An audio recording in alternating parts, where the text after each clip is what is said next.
A blessed day po sa inyong lahat mga kapatid.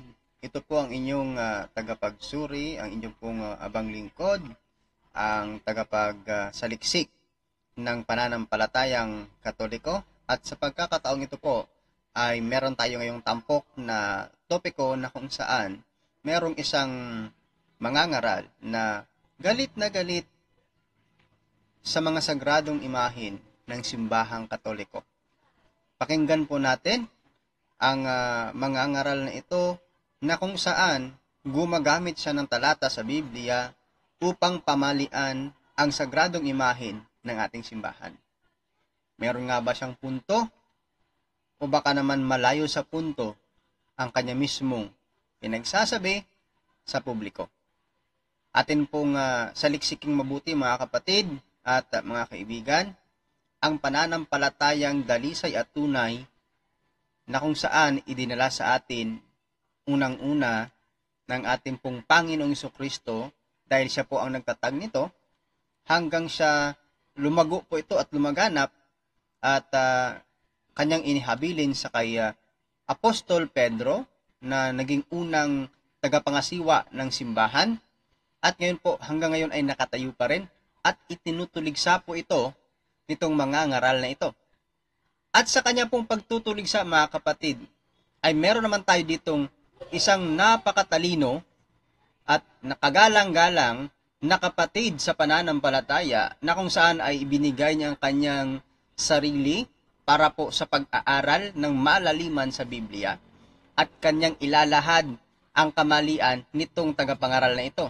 Atin pong pakinggang mabuti mga kapatid at ikumpara po natin kung nga ba ito ay magkatugma, kung nga ba ito ay may katuturan, kung nga ba itong objection ng tagapagturong ito ay naaayon sa tamang konteksto na kanyang ginagamit mismo. Sapagkat mga kapatid ay mapupuna po ito ng ating kapatid sa pananampalataya na mas malalim ang pagkakaunawa sa konteksto ng Biblia.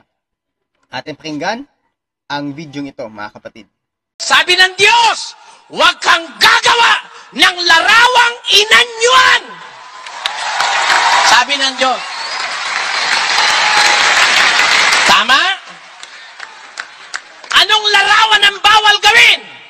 Ng anumang wangis na nasa langit o nasa lupa o nasa ilalim ng lupa. Huwag mong yuyukuran sila. Huwag mong paglilingkuran sila sapagkat akong Panginoon mong Diyos ay Diyos na mapanigbuguin. Luluhod ka ba ron as against what God has said?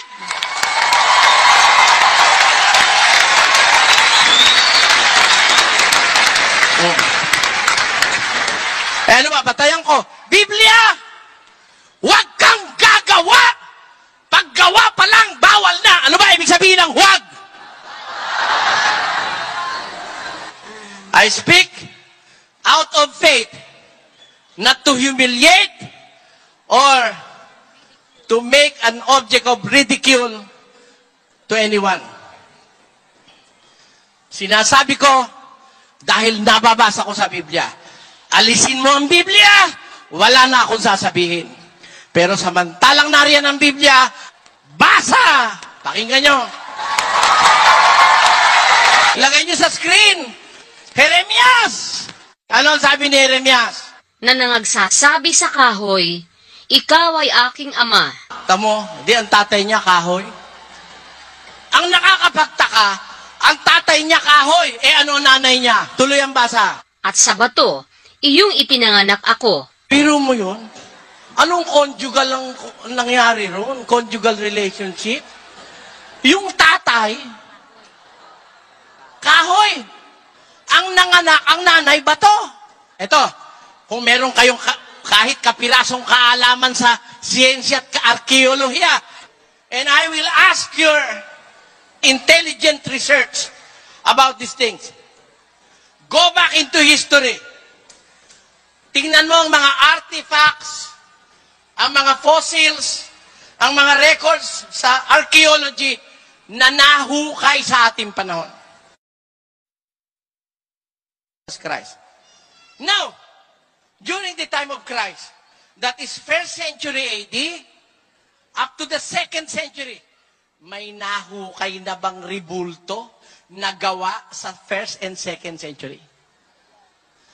Kailan nagkaroon na ribulto? On the 3rd, the 4th, the 5th, the 6th, the 7th century.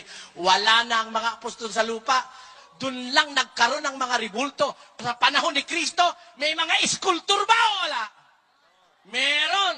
Bago nga siya dumating, may mga iskultur na eh. Bakit walang mahukay na larawang inanyuan na that dates back to the time of Christ? Bakit? Sinunod ng mga unang Kristiyano ang direktiba ng Diyos. Huwag kayong gagawa ng larawang inanyuan. Nagagalit yung iba sa akin, bakit daw kailangan ko pang gumamit ng Hebrew or Greek? Meron namang Tagalog. Dapat kasi balikan natin yung original text. Kailangan talaga, pag nag-analyze ka, pag nag-perform ka ng exegesis, kailangan mo talaga yung original text dito. Pag titingnan natin doon sa grammar ng Exodus chapter 20, verses 3 to 5, yung pinapansin ng iba palagi yung nasa Exodus chapter 20 verse 4 na huwag gagawa ng larawang inanyuan.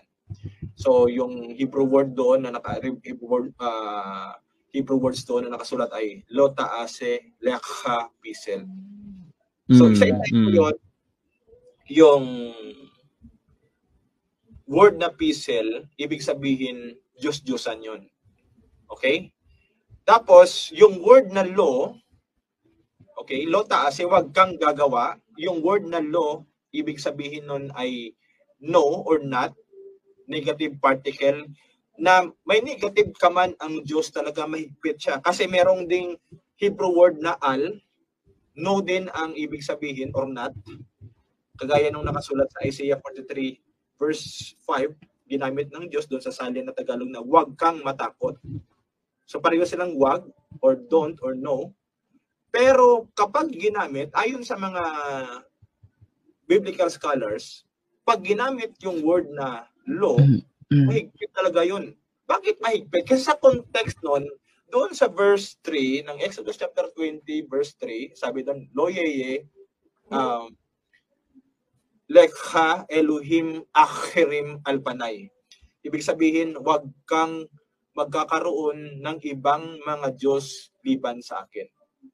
So yung may word na law, mahigpit ulit, pinagbabawal talaga ng Diyos, wag kang magkakaroon ng ibang mga Diyos liban sa akin. So yung word na Elohim achirim, actually yung Hebrew word na Elohim, ginagamit yon para sa tunay na Diyos. Pero minsan ginagamit din sa hindi tunay na Diyos. So sa text na to, tumutukoy siya sa mga Diyos-Diyosan or sa ibang mga Diyos, hindi tunay na Diyos. At saka doon sa verse 5, lo testahabi or wag kang sasamba sa kanila. Actually, that is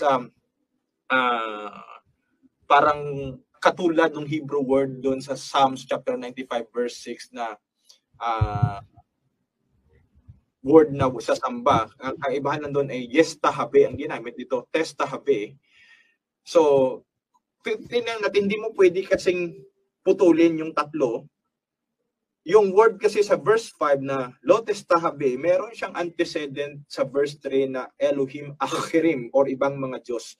Kaya kung titingnan mo sa pinakasimpleng analysis, ang pinagbabawal ng Exodus chapter 20 verses 3 to 5, hindi ang paggawa ng larawan, or ito ay, ibig sabihin, hindi lahat ng larawan ay Diyos-Diyosan, kundi ang pinagbabawal dito ay huwag kang gagawa ng larawan ng ibang mga Diyos para ito'y sambahin. Yun ang pinakasimpleng mensahe nun eh. Kaya, yan ang isa sa mga reasons na nakikita ko kung bakit yung mga Protestant biblical scholars ay nagsasabi na hindi lahat ng imahen ay matatawag ng Diyos-Diyos. Maliban dyan na Brad Adrian, yung mga Hudyo, alam natin na mas nakakaalam yun ng Hebrew language kumpara kaysa sa atin na mga Pilipino. Now, correct. Kasi wika nila yun eh. No, nakakapagsalita sila ng Hebrew. So, yung Exodus chapter 20 verses 3 to 5, alam na alam nila kung ano talagang kahulugan nun. At alam po ba natin na sa ibang sinagog, yon ang meeting place ng mga Hudyo para mag-worship sila. Alam mo ba natin na sa ibang mga sinagoga, merong larawan or imahin ng mga leon doon sa taas. Tapos yung ibang mga sinagog, sa kanilang mga floor, no? Merong mga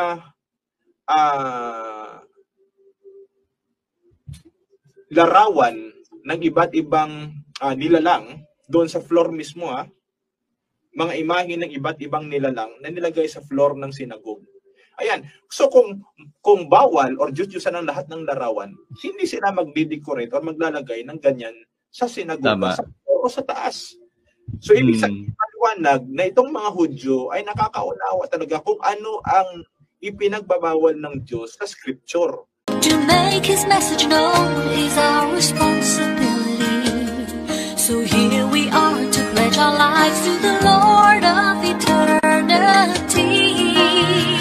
I am Catholic, I am alive, I am the